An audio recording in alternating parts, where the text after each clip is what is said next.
Bonjour à tous et bienvenue dans cette nouvelle vidéo. Aujourd'hui, on va parler du DAL, le dispositif d'aide à la lactation.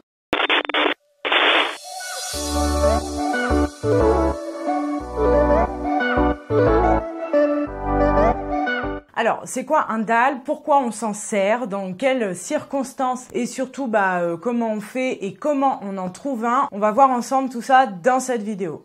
Alors, c'est vraiment important de parler du dispositif d'aide à la lactation parce que peu de monde connaissent le DAL. Et le DAL, c'est quand même un outil formidable qui a sauvé des allaitements, qui est vraiment bon pour le bébé et pour la maman. Et c'est une bonne alternative, notamment si on doit nourrir notre bébé autrement qu'au sein. Donc le DAL, c'est un contenant, donc vous pouvez vous servir d'un biberon en fait sans la tétine, vous pouvez vous servir d'un petit pot, d'un pot de complément alimentaire par exemple, dans lequel on va mettre du lait maternel, c'est l'idéal, mais on peut également mettre du lait artificiel et on va mettre une petite sonde à l'intérieur de ce contenant qui va soit venir jusqu'au sein et être accrochée au sein pour que bébé puisse téter en même temps de recevoir le supplément, ou alors c'est un outil qu'on peut utiliser avec le petit doigt. Donc pareil, avec le même principe, je vous insérerai je pense des photos au cours de cette vidéo. Vous allez pouvoir avoir la petite sonde en fait qui va être scotchée à votre petit doigt et donc grâce à votre petit doigt vous pourrez nourrir votre bébé. Alors, pourquoi utiliser le DAL? Le DAL peut être utilisé pour plusieurs raisons. Tout d'abord, si vous souhaitez effectuer une relactation, ça veut dire que votre lactation est très faible, voire s'est arrêtée, voire est quasi inexistante, grâce au DAL, vous allez pouvoir stimuler votre sein et donc stimuler votre lactation. Donc, induire une relactation. C'est parfait également pour toutes celles qui ont des bébés prématurés, des bébés avec un faible poids. Le DAL est beaucoup utilisé, notamment en néonatologie. Ça me permet, comme je vous ai dit au début, d'induire une lactation. Je pense notamment aux mamans de bébés adoptés qui peuvent très bien lancer une lactation, induire une lactation. Et ensuite, et ça c'est quand même la base, c'est une des meilleures façons de complémenter ou de supplémenter un bébé. Il faut que vous compreniez bien. Souvent, on parle des inconvénients du biberon. Alors, c'est pas le biberon qui est un inconvénient en lui-même, c'est la tétine du biberon qui peut vraiment interférer dans la succion de bébé et qui peut créer des problèmes dans la lactation, dans la succion de bébé. Donc, en fait, il faut trouver quand même l'important dans tout ce qui se passe, c'est que bébé mange à sa faim. Et ça, c'est vraiment important parce que des fois, certaines mamans vont s'accrocher à leur allaitement exclusif, mais quand, par exemple, bébé n'arrive pas à bien téter ou n'arrive pas à bien stimuler le sein ou que le lait n'est pas en abondance, les bébés ne mangent pas assez. Et ça, c'est un véritable problème. Donc, l'important, quand vous allaitez, quand vous avez un bébé en général, c'est qu'il mange à sa faim, qu'il mange correctement, suffisamment. Et des fois, le DAL va être vraiment une manière d'aider bébé à manger à sa faim.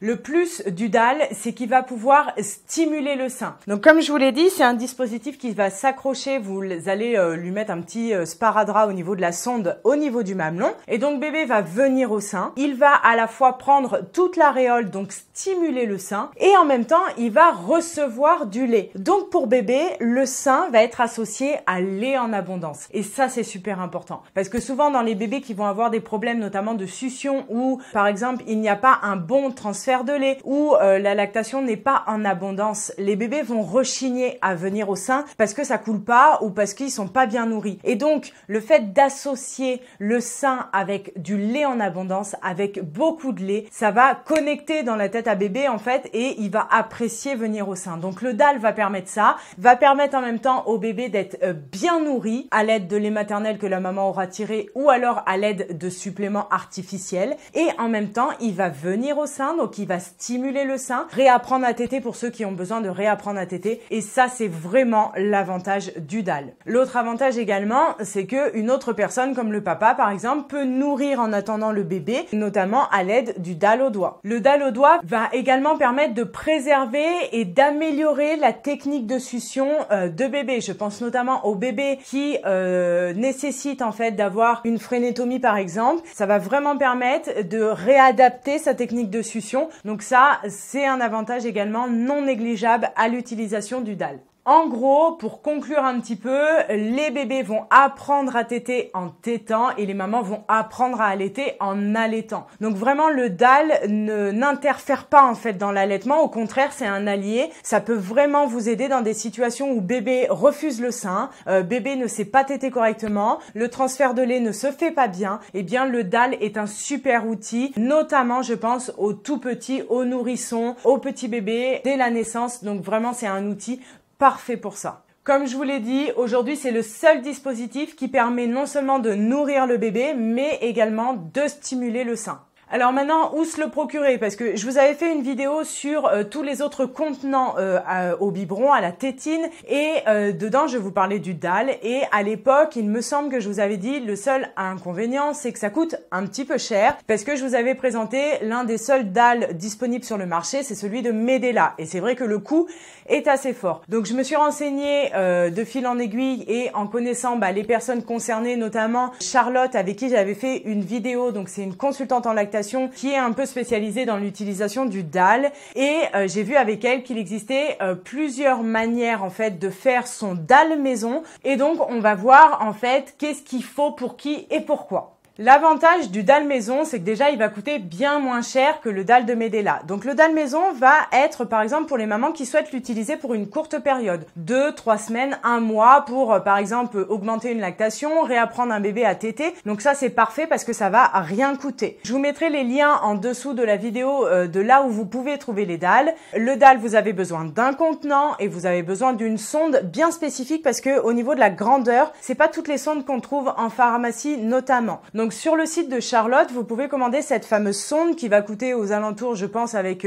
les frais de port de 5 €. Et donc là, vous avez juste à prendre un contenant que vous avez déjà chez vous, type, je vous dis, un petit flacon de complément alimentaire par exemple, auquel vous allez percer un trou et du coup, vous allez intégrer la sonde dedans. Donc ça, franchement, ça va coûter 5 €. Vous avez également sur le site de Almeda ou de Féminin Maternelle qui sont des sites qui sont tenus par une consultante en lactation, où vous pouvez carrément acheter le kit de DAL maison, donc avec le petit contenant et avec cette fameuse sonde. Donc pareil, ça va être aux alentours de 6 €. Ça vraiment c'est parfait parce que ça exige pas beaucoup d'apport et du coup tout le monde peut se procurer, tout le monde peut le faire assez facilement et voilà, ça n'engage pas grand chose. Ensuite, eh bien, il y a les fameux DAL de Medela. Ça, c'est une poche un petit peu toute molle qui est plus pratique pour la mettre entre les seins notamment et pour faire du DAL au sein. Donc, le Medela peut être par exemple utilisé pour des mamans, je pense à des mamans qui ont des bébés prématurés, qui vont s'en servir dans le temps. Ça peut être plutôt pas mal de pouvoir investir dans le Medela. Donc voilà en ce qui concerne cette vidéo sur le DAL, vraiment renseignez-vous, allez notamment sur la chaîne Allaitement pour tous, donc qui est la chaîne de Charlotte Yonge, qui est consultante en lactation IBCLC, et vous allez notamment dans les playlists, vous avez une playlist avec DAL, et vous avez je crois une dizaine de vidéos qui vous montrent carrément l'utilisation du DAL fait par une maman, comment le nettoyer, comment le faire, comment le positionner. Donc vraiment c'est des vidéos qui sont vraiment géniales parce que on peut voir comment ça donne, qu'est-ce que ça donne, qu'est-ce qu'on fait, comment on fait. Donc n'hésitez pas à aller voir pour les mamans qui sont utilisatrices ou qui seront amenées à utiliser le DAL. Mais en tout cas voilà, c'est un outil formidable dont on ne parle pas souvent, mais qui peut vraiment, dans les cas notamment de bébés qui tètent pas bien, de bébés qui vont être obligés d'avoir des soins, notamment au niveau des freins, qui vont réapprendre à téter, les mamans qui n'ont pas un bon transfert de lait ou qui n'y arrivent pas bien, etc. C'est vraiment l'outil parfait. Ça évite vraiment de mettre à mal l'allaitement. En tout cas, c'est plutôt un allié. Donc n'hésitez pas à vous pencher sur la question. Moi, j'espère que cette vidéo vous aura plu. En attendant la semaine prochaine, prenez soin de vous. Ciao!